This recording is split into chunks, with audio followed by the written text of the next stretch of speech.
همین ویدیو من اگر به شما رسد من در درون خلق میگردم. بسیار از این گونه جهت ها آگاه هستم. برای همین من به شما میفهمونم که مردم ما بسیاریشان این سخنان شما به فایدهشان میکنن.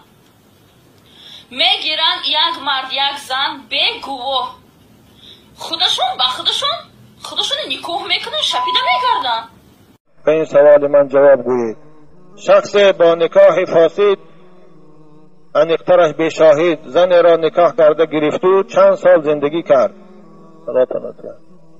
بعد در همین نکاح او را 3 طلاق داد و همین مرد میخواهد که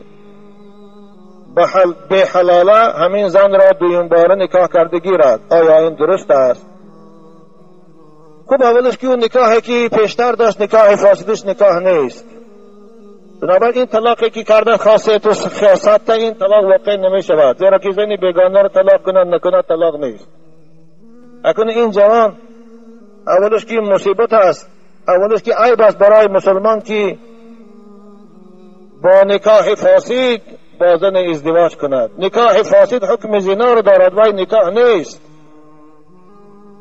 بنابراین من به این جوان توصیم این است که از همسر خود جدا شود. از همون روزی که جدا میشوند همسرش عده پاید، یعنی حیض میدیدگی باشد 3 حیض بیند، حیض نمیدیدگی باشد عده 3 ماه است. بعد از بود شدن عدهش میتواند همسرش نکاح کرده گیرد. او طلاق وی طلاق نیست. این زندگی که قدر وقت کردن زنا هست. بنابراین اینها برای این کارشان توبه کنند، از پروردگار پشیمانی کنند، شاید پروردگار گناهشان ببرد و این روشان سیاه میشه فقط دوزخ. السلام علیکم داملای عزیز. سوال من این است که بعضی آدمان میگویند که لباس سرخ پوشیدن ممکن نیست.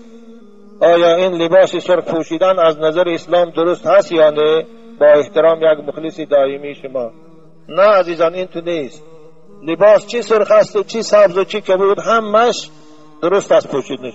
آره اگرچه بعضی فقها سرخی بلند پوشیدنش مکروه گفتیند، اما این قول صحیح نیست. شما می توانید در رد المختار در عالمگیری در فصل لباس در این باب نگاه کنید که در رد المختار عبارتی هست که می گوید یجوز للرجال والنساء لبس الثوب الاحمر والاخضر، و جایز است برای مردها پوشیدن لباس سرخ و پوشیدن لباس کبود.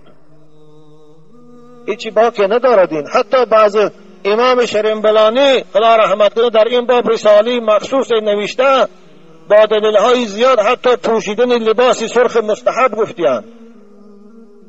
هیچ خیل در پوشیدن و کراهت نیست. بنابر دامله ها می توانند به کتاب کراهت در فصل لباس نگاه کنند، برای خود در این باب جوابشان می یابند. خلاصه این است که اسلام هر چیزی که زینت است برای شما منع نکرده است. قرآن میگه اعوذ بالله من الشیطان الرجیم قل من حرم زینت الله التي اخرج لعباده. چی است که برای بندگان من هر چیزی که مایه زینت و سبب آرایش بدن اونهاست یا هر چیزی که حلال است پاکیزه است او را خوردنش یا پوشیدنش من کرده است. کی؟ هیچ کس من نکرده است. السلام علیکم عزیز داملای عزیز. من یک جوان 24 ساله هستم.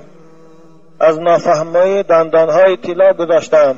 امروز فهمیدم از دایره اسلام حرام است. چی کار کنم؟ نمیدانم. مصلحت شما را انتظارم. برادر عزیز، وقتی که دندانها را پیشتر گذاشته باشی، اگر برای زینت برای فسانی بود چگونه که پیشتر این عادت بود، این حرام است.